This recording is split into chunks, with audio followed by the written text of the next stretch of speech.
My name is Lucy Elton Cross, and I spent many happy years in the earlier part of my life at Elton's Island, which before the Eltons had it was called Davis Island, and after the Eltons had it is still called Davis Island on the map, on the chart, sorry. And there are many people in these pictures. These pictures were taken 1929, 1930. This is my grandfather, J.P. Elton, John Prince Elton, of Waterbury, Connecticut, and of Stony Creek, and Elton's Island. That's the only picture you'll see of him without a jacket. He had two daughters. My mother was his second daughter. His first daughter was Deborah, or known as Dobby, and my mother was Charlotte. And he did different activities with his two daughters. He always went sailing with Dobby, and he went golfing with Charlotte. So they had different sports that they enjoyed with their father, and they never traded places at all. So there he is in his plus fours, in his enormous boat called the Cock Robin, and that was usually moored right outside in the channel between the islands.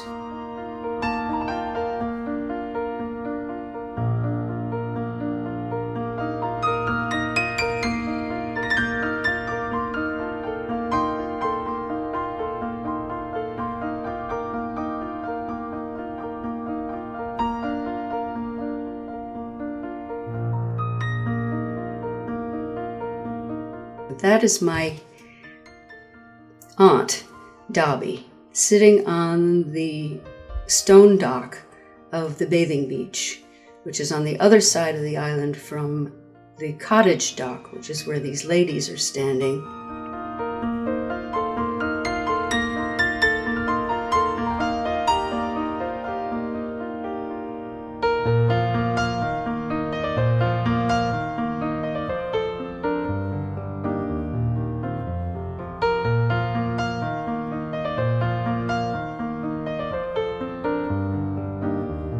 This is the bathing beach, and we're fishing for shiners.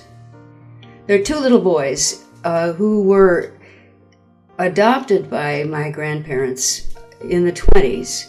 This was when Dobby and Charlotte were already grown up, and I guess Dobby was already off at college, and my mother was in high school still at Crosby in Waterbury. And I don't know exactly where these little boys came from. One was named Sam, he was the older one, and one is Johnny, and he's the little urchin who is sort of running around, being left behind by everybody and wearing glasses, and a little bit of a loser, but he's very, very cute.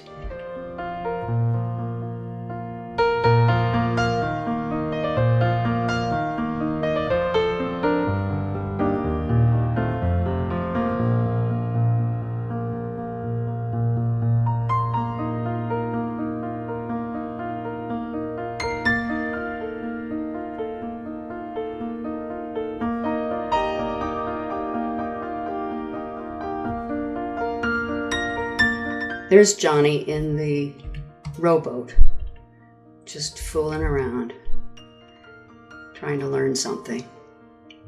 I guess he's got the dog with him. That dog's name is Twinkie. And here we are on the bathing dock. There's the bathhouse in the background. And the gentleman in the jacket, in the suit there, seems to be puffing on a pipe, perhaps. He is a genuine Native American from Seneca Falls who was married to one of my grandmother's sisters. My grandmother had about 8 sisters, and it's a little confusing when they're all at the island. You don't know exactly which is which. But his name was Howard Gansworth. This is my mother, and Johnny is tagging along behind her. She was studying dance very intensively at the time. Later in life, she became a member of the dance troupe, the touring troupe of Ruth St. Denis and Ted Shawn, and went all over the country dancing in what were sort of interpretive folk dances, Indian dances, Egyptian dances, meaning Native American Indian as well as India Indian.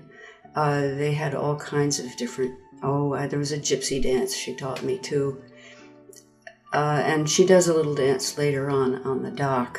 I don't know what kind of dance it is, but anyway, you can see that she's always sort of stretching her legs and kicking around, doing little pliés.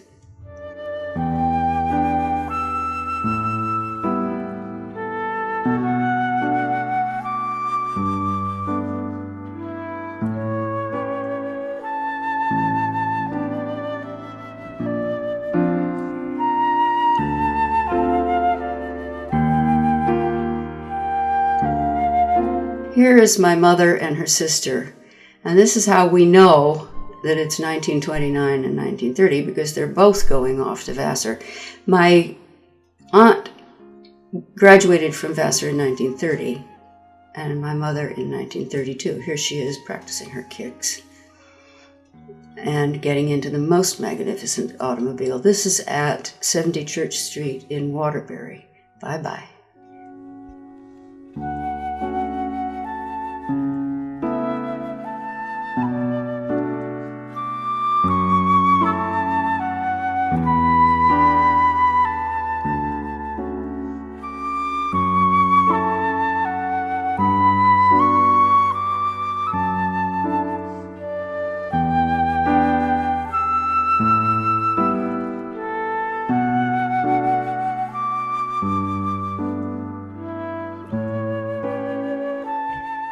Now here is the famous snowman with legs, and Sam and a friend of his, that's not Johnny, but Sam on the left, throwing snowballs at the snowman.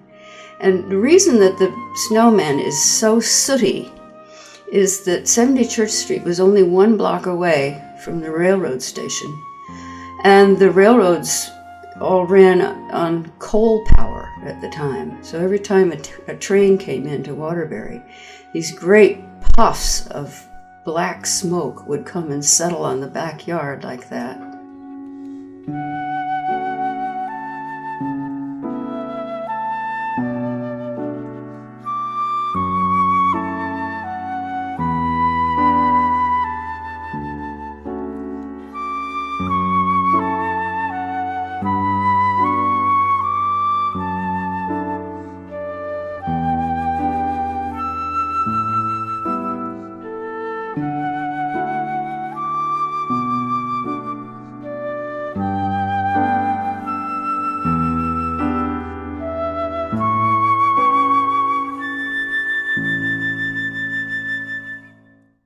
This is the Vassar graduating class of 1930 in their outfits.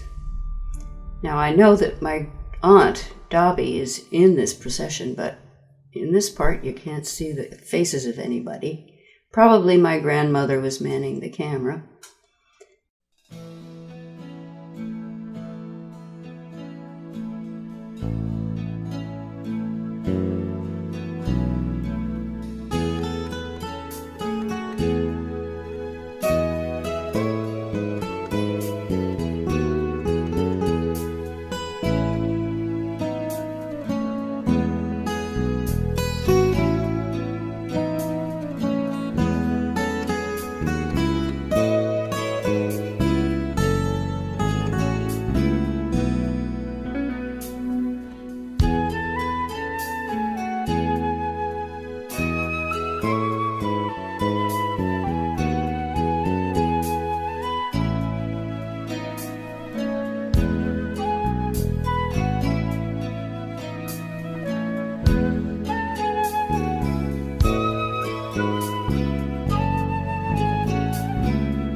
grandfather wore a jacket and a hat all the time, even no matter how hot it was. And he never went into the water, never swam. This is an amusing rubber horse that you will see more of. My grandmother didn't really swim either. And she would stand in this place, you'll see a picture of her, and move her arms and pretend she was swimming. But she never really took her feet off the ground underneath. There she is walking with the rubber horse, or someone is. There's my grandmother doing her arm motion in the water. That's all she ever did, standing on the bottom.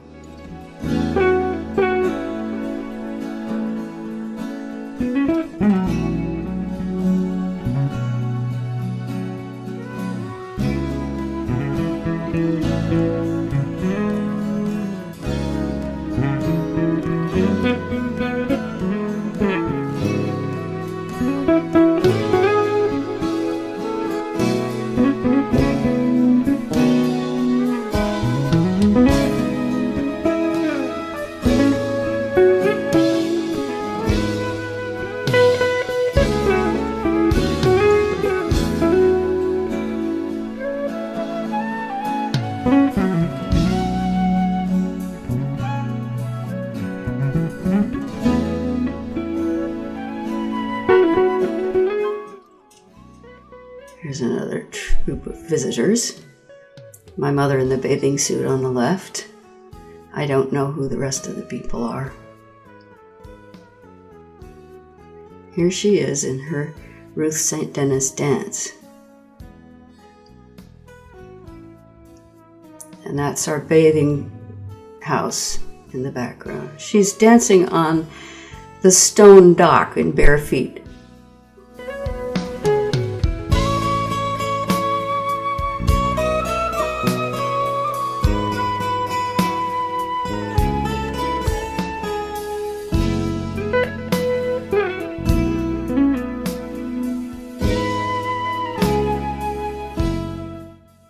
And here comes the Charlotte with another load of guests. I have the blueprints for this boat somewhere, as my grandfather designed it, decided what it was supposed to look like. It was a very, very beautiful boat. Fun to ride in. And of course it didn't matter if it rained, because you could be in the cabin there.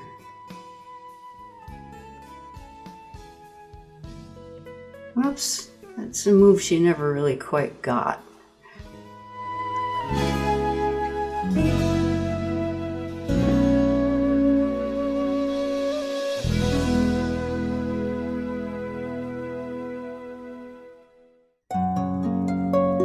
But many people came down from Waterbury, church people mostly. My grandparents were very important in the church life of St. John's Church.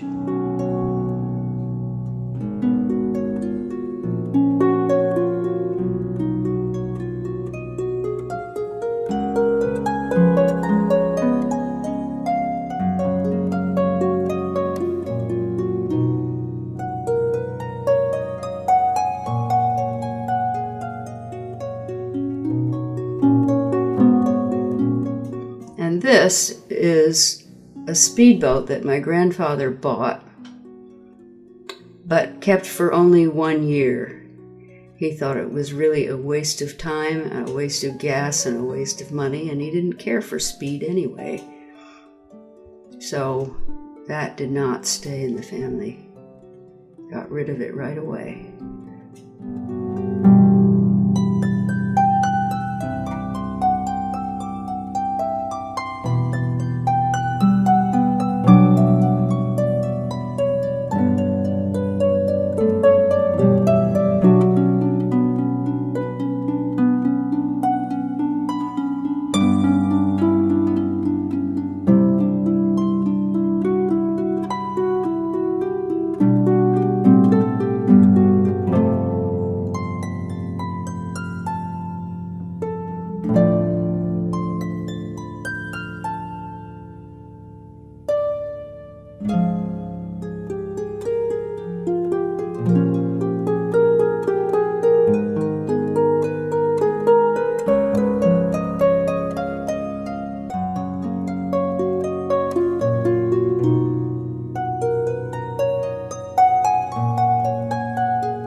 when you took films with that 16 millimeter camera, it was handheld, and it really didn't hold enough film to show for more than 5 or 7 minutes.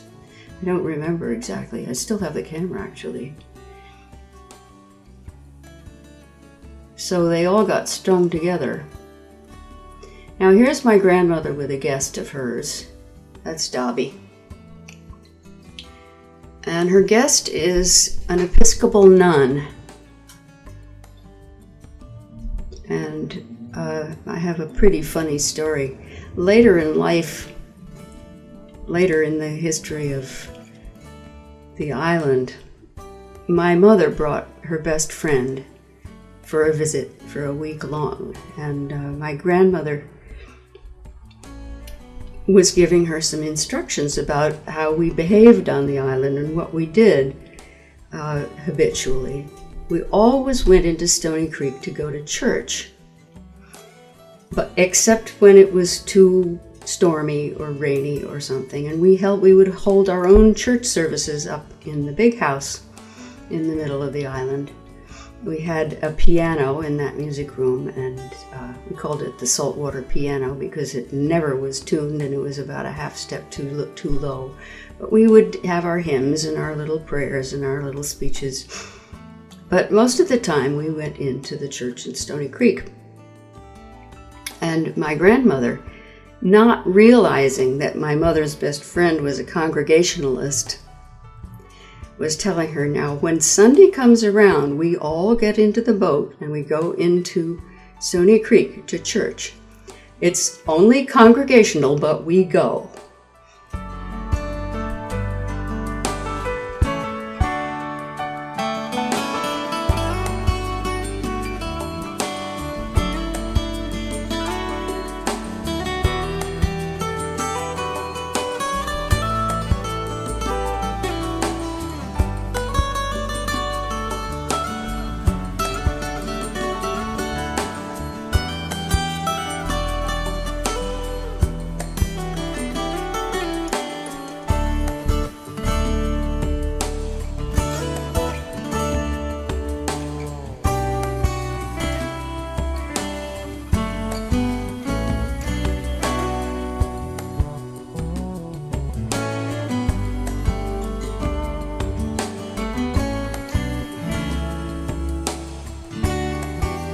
Well, thank you very much for paying attention, and I hope you've enjoyed our pictures, even though they're a little bit disjointed, but it does remind one of what wonderful times we had there.